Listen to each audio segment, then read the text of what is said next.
ఓం నమో నారాయణాయ. ఓం నమ శివాయ. మహాభారతంలో భీష్మాచార్యుల వారి ప్రాశస్త్యాన్ని గూర్చి భాగవతుల కుటుంబరావు గారు ఒక వాట్సాప్ గ్రూప్లో ఇచ్చిన ఆడియోలో కొంత భాగాన్ని భీష్మ ఏకాదశి పర్వదినం సందర్భంగా మీ ముందుంచుతున్నాం. జీవితంలో తుది దశ ఏదైతే ఉందో అది భీష్మాచార్యుల వారి తుది దశ లాంటి దశ ఇంకెవరికీ లేదేమో అని అనిపిస్తుంది.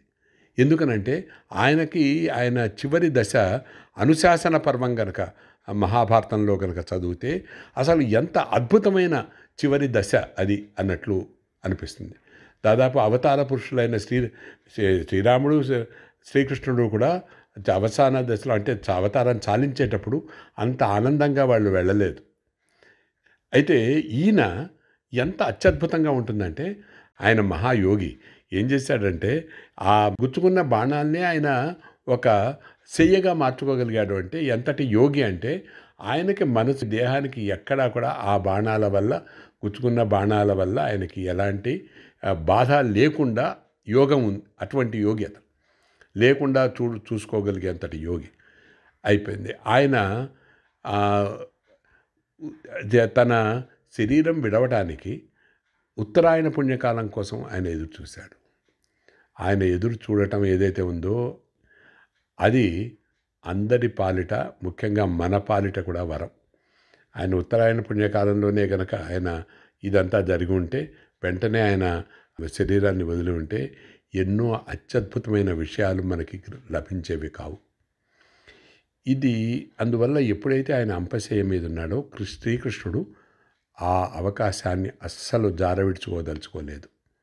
ధర్మరాజుకి మొత్తం ధర్మ సూక్ష్మాలను, రేపు భరతభూమిని పాలించవలసిన ధర్మరాజుకి మొత్తం ధర్మ సూక్ష్మాలన్నింటినీ ఆయన ద్వారా బోధించేటట్లుగా శ్రీకృష్ణుడు అనుగ్రహించాడు. అంతేకాదు ఈనాడు మనం విష్ణు సహస్రనామం ఏదైతే ఉందో అది భీష్మాచార్యుల నోటి ద్వారానే అది వెలువడింది. ఇంతకన్నా గొప్పది మనకేముంటుంది? ఇంతకన్నా మనకి మన అదృష్టం ఇంకొకటి ఏముంటుంది? రెండో విషయము, ఆ విష్ణు సహస్రనామాలు విన్న తర్వాత ధర్మరాజు అడుగుతారు స్వామి అది పితామహ అలాగే శివతత్వాన్ని కూడా బోధించమని. ఆయన ఏం చెప్తారంటే భీష్ముడు శివతత్వాన్ని గురించి సమగ్రంగా నాకు బోధించే శక్తి లేదు, శివుడిని గురించి తపస్సు చేసిన వాడు శ్రీకృష్ణుడు, కాబట్టి శ్రీకృష్ణుడే ఒక్కడే శివతత్వాన్ని గురించి అసలంటూ చెప్పగలడు అని. అప్పుడు శ్రీకృష్ణుని ప్రార్థిస్తే శ్రీకృష్ణుడు శివసహస్రనామాల్ని బోధించింది కూడా. మనకి ఏదైతే శివసహస్రనామాలు మనము పూజలో చేసుకుంటున్నామో అది సాక్షాత్తు శ్రీకృష్ణుడు అప్పుడు బోధించిందే.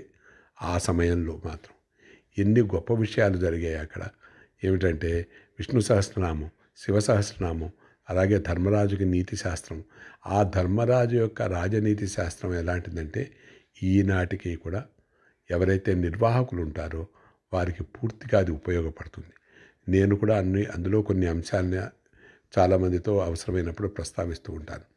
సో అంతేకాకుండా ఇంకా చివరి ఇవన్నీ ఇచ్చేసిన తర్వాత, ఇవన్నీ ఇంత గొప్ప విషయాలు చేసిన తర్వాత ఎప్పుడైతే ఆయన ఉత్తరాయణ పుణ్యకాలం వచ్చిందో చివరిగా ఆయన అందరికీ డిక్లేర్ చేస్తాడు, ఇంకా నేను దేహాన్ని వదులుతున్నాను అని. అందరూ ఉంటారు అక్కడ, పాండవులు ఉంటారు, మహర్షులు వచ్చి వెయిట్ చేస్తారు అక్కడ, శ్రీకృష్ణుడు ఉంటాడు. అందరికీ చెప్తాడు, ఇలా ఇది దేహాన్ని వదులుతున్నాను అని చెప్తాడు. చెప్పడం మాత్రమే కాదు, చివరి సందేశం ఇస్తాడు. భరత భూమిలో అందరూ ప్రజలు కానీ ప్రభువులు కానీ ఎలా ఉండాలి, ప్రభుత్వం ప్రజలు ఎలా ఉండాలి, ఏ రకంగా ధర్మ సంరక్షణ చేయాలి, ధర్మానికి ఉన్న గొప్ప విలువ ఏమిటి, ఇదంతా కూడా ఆయన చివరి సందేశం ఇచ్చి ఆ తర్వాత ఆయన స్వచ్ఛందంగా ఆయన ఏదైతే శరీర త్యాగం చేశారో అది కూడా అత్యద్భుతంగా వివరించబడింది.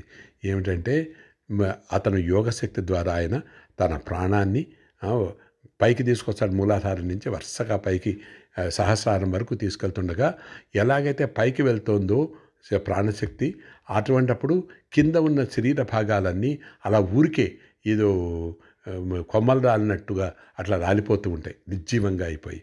తర్వాత సహస్రారం నుంచి ఆయన ప్రాణశక్తి జ్యోతి రూపంలో అది బయటకు వచ్చి వెళ్తుంటే శ్రీకృష్ణుడితో సహా మహర్షులు, అక్కడ ఉన్న పాండవులు, మహర్షులు అందరూ కూడా ఆశ్చర్యచకితులై చూస్తారు.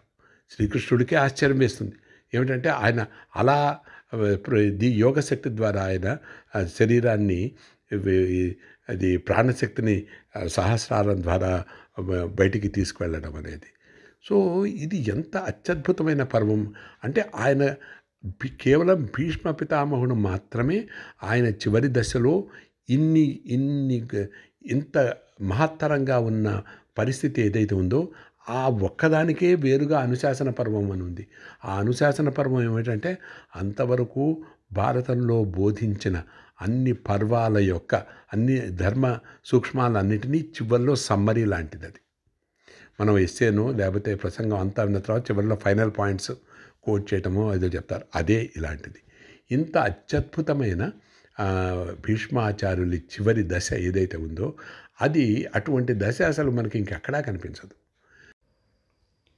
ఈ విధంగా తాను ముక్తిని పొంది మనల్ని ధన్యుల్ని చేసిన భీష్మాచార్యుల వారి భీష్మ ఏకాదశి పర్వదినం మహోత్కృష్టమైనదిగా ధర్మ, నీతి, తత్వ, జ్ఞాన, భక్తి అనే మహత్తర అంశాల మేలి కలయికగా మానవాళికి మార్గదర్శకంగా పాసిల్లబడుతోంది. ఓం నమో నారాయణాయ. ఓం నమః శివాయ.